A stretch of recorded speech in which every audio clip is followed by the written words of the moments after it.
Ladies and gentlemen, good afternoon. And we'll be requesting Honorable Martha Karua on behalf of our team to now deliver the statement. After that, we'll be available to take a few questions from your side. Thank you for your patience and understanding. Thank you.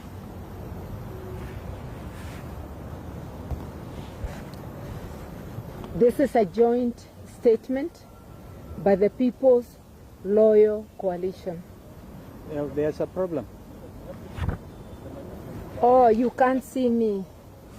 Can we get some staircase? You know, they normally would have something. I'm vertically challenged. Baba is vertically challenged. You know, it's possible. Critical issues confronting the country as the socio-economic crisis worsens.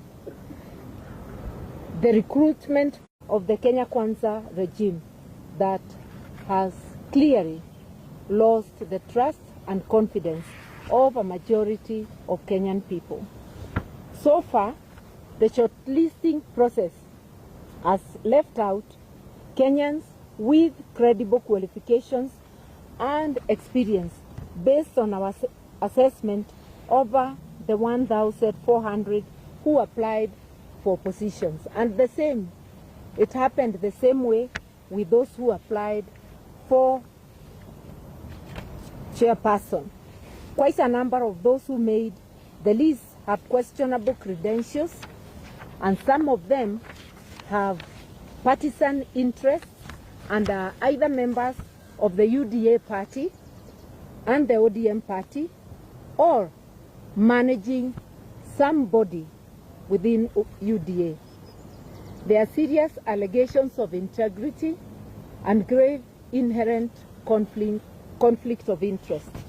A number of the selected applicants are members of the executive structures of UDA and ODM and have in the last 3 years been beneficiaries of skilled public appointments by William RUTO and some by Mr. Odinga.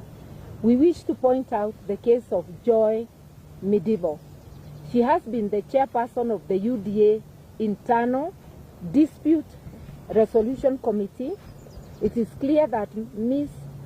MS Medieval is not eligible for consideration for appointment as IEBC Commissioner as stipulated in Article 88, 2A, Roman 2 of the Constitution. Given the clear position articulated in our supreme law of the land, why was MS Medieval shortlisted by the IB selection panel? This is a clear violation of our Constitution. More so, this is a great betrayal to young Kenyans who sacrificed their lives on June 25, 2024 in order to have a credible and independent commission, among other things. The cry of the Gen Z was transparency and accountability. Given the clear, Mr. Ruto's personal advocate is also set for an interview as a possible commissioner. We ask, how can a person bound by the principle of client confidentiality be expected to discharge his constitutional duty free of actual or perceived conflict of interest? Would he be non-partisan if he is recommended for the position? It is seemingly becoming plausible that the review of the original list was designed to accommodate the interests of the top members of government. Worse, there are growing concerns about the National Intelligence Service, which has recently been accused of abductions, torture of civilian disappearances, and other human rights crimes and illegalities. We challenge the IEBC selection panel to categorically explain how Ms. Midivo and Katwa Kigen were shortlisted, and the role, if any, of the NIS in the selection process. We also urge the panel, I want to add there, and anybody else who has conflict of interest, because there may be others whom we don't know and the public knows. We also urge the panel not to take part in any partisan actions that may pose an existential threat to the well-being of the people of Kenya by undermining electoral justice. And you know, electoral injustice has been a great problem in this country. The panel should only nominate persons who are beyond reproach and will carry out their functions in accordance with the Constitution of Kenya. We further demand that the principle of consultation and concurrence be implemented before the final appointment of the commissioners. Between Mr. RUTO and Mr. Odinga on one side, and the opposition, which reflects the country's current reality. In other words, what we are saying is this: let there be consultations on one hand with Kenya Kwanza and its allies, and it's obvious ODM is an ally of Kenya Kwanza, and the opposition, which clearly, because the opposition touted in NADCO report for concurrence was the opposition in parliament. In parliament, the second largest party after ODM, which has now gone to government, is Wiper Party, led by my brother Kalonzo Musyoka. There is also the DAPK party and Jubilee, the wing led by Uhuru Kenyatta, the other wing having gone to KK. So when we talk of consultation and concurrence, we expect RUTO to consult His Excellency Kalonzo Musyoka, who will then gather the others and sit down for concurrence. Any appointment of the chairperson or commissioners without reverting to the opposition is totally unacceptable, and we will take whatever action is available to us, legal and political. On the violent early elections campaigns by UDA and ODM, following their unholy union, Mr. RUTO launched an aggressive campaign in Nairobi, accompanied by UDA and ODM officials. The disruptive early campaign featured marauding gangs who went on robbing and mugging sprees against unsuspecting Kenyans going about their everyday life under police protection. We say so because police were in view when people were being mugged and did nothing.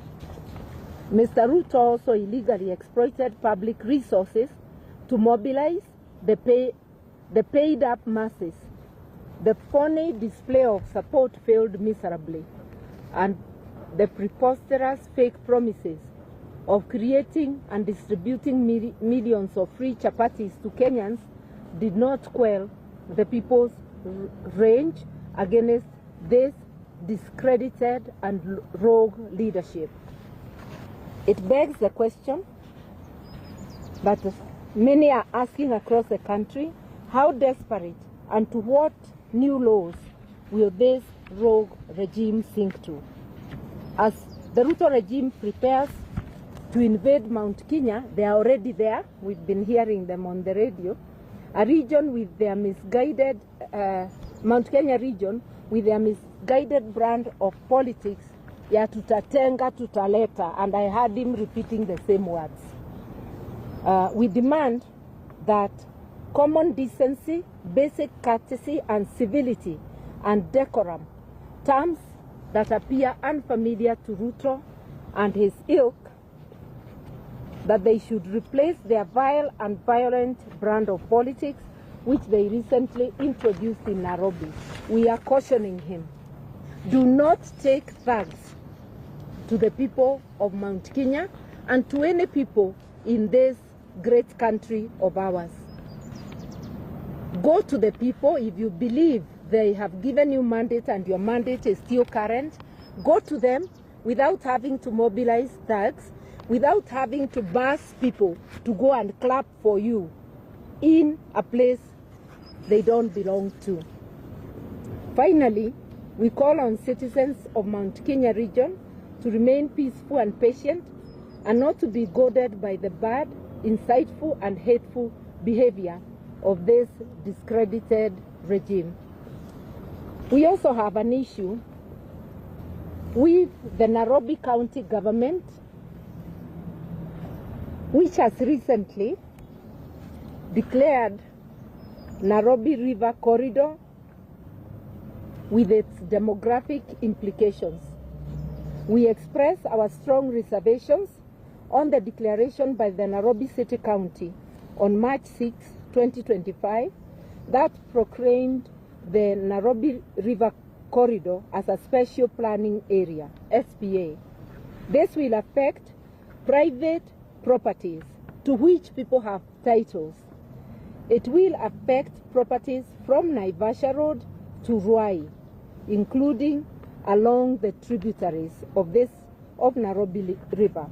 We remind the Nairobi City County government that conversion of private property into public land is a function of the National Land Commission, NLC. It is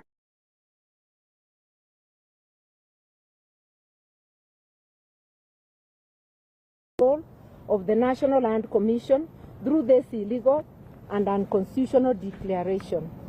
In order to make a declaration like this, noting that via the Constitution, rivers and lakes belong to the national government, not to counties.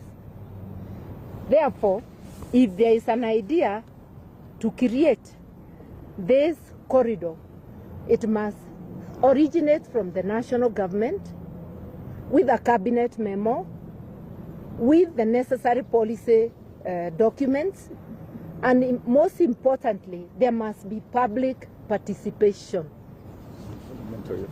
and parliamentary approval. We categorically say that this move will change the political and demographic arrangement of Nairobi and must not be taken lightly. The People's Loyal Coalition will defend the interests of the people of Nairobi legally and politically. We thank you. Well done. Pole. Some water for mother. So I think we can take some questions, a few questions you might have.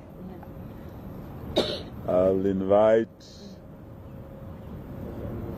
yes, we can take 3, then I'll invite His Excellency Stephen Kalonzo Musyoka to come and take this. Well, I assume the question is directed at, if it's at mother, we can still go. You can shoot, we can still. She can still answer.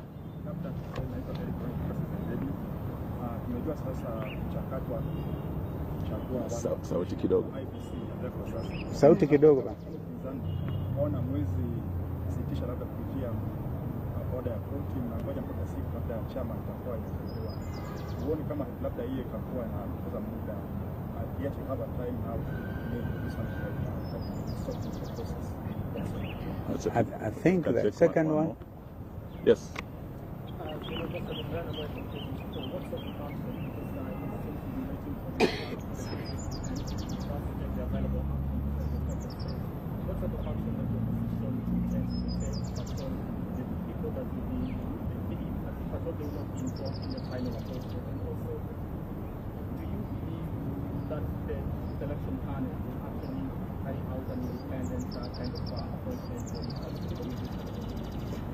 I think I can deal with those and my colleagues can add.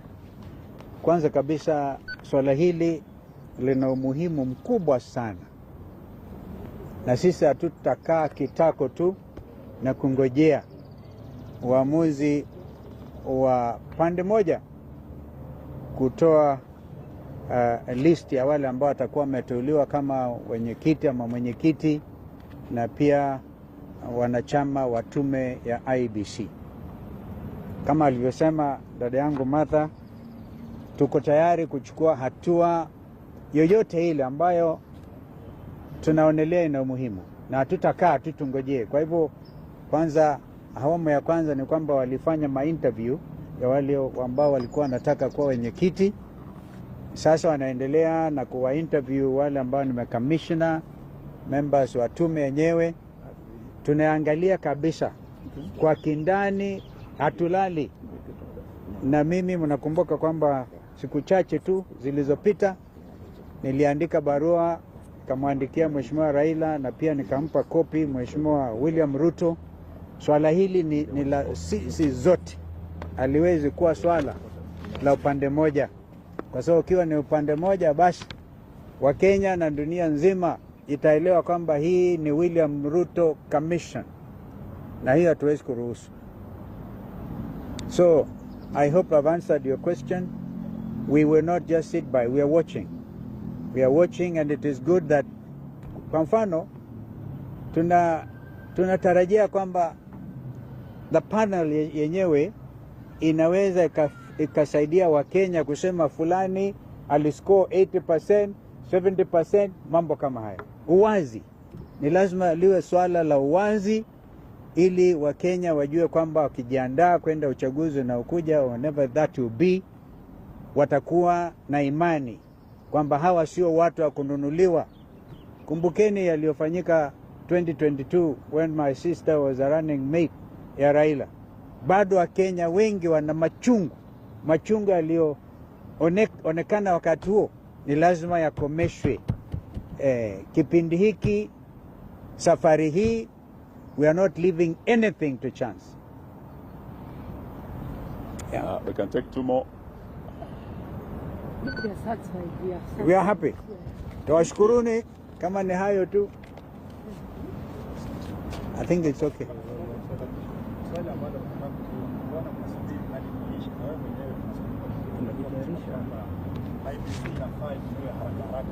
Haraka ina umuhimu sana. Haraka ni swala nyeti, my sister can add, lakini tuajiandaa. Ni kuambia tuko tayari kungangana kwa vyovyote vile, politically, legally. Hatuwezi kuachilia hii bwana. Yeah, you can add. Oh, please add. Nafikiri muulize kwa Kiswahili, yule kwa Kimombo, but it's basically the same issue ya kwamba kwa nini tumengoja hadi sasa. Ukisikia statement yetu tumesema pahala tumefikia sasa, lazima kuwe na pande mbili ambazo sasa zitaamua ni kina nani ambao sasa watakuwa wale chairman ama commissioners. Ile report ya NADCO ilikuwa clear ya kwamba mazungumzo hayo mpaka yawe kati ya upinzani na serikali. Kwa sasa Mheshimiwa Raila na chama chake cha ODM wameingia kwenye serikali, na yeye na Bwana Ruto wako kwa serikali ya broad based. Sisi ambao tumesalia kwa upinzani tumesimama na wananchi na Gen Z na tumesema hatutaingia serikali ya Zakayo, hatuko kwenye broad based. Kwa hivyo haiwezekani pahala tumefikia Bwana Raila na Bwana Ruto wakutane kwenye ikulu wakiwa watu wa broad based wasemezane peke yao. Hiyo itakuwa kinyume na yale maafikiano yalikuwa kule Bomas ya NADCO. Na hayo hayakuwa tu mazungumzo, yaliweka kwenye sheria, yalipelekwa bungeni. Kwa hivyo tuambia Bwana Ruto na Bwana Raila, kama wao walio serikalini sasa broad based watawacha upinzani nje, hatutakubaliana na uteuzi wa mwenyekiti ajaye.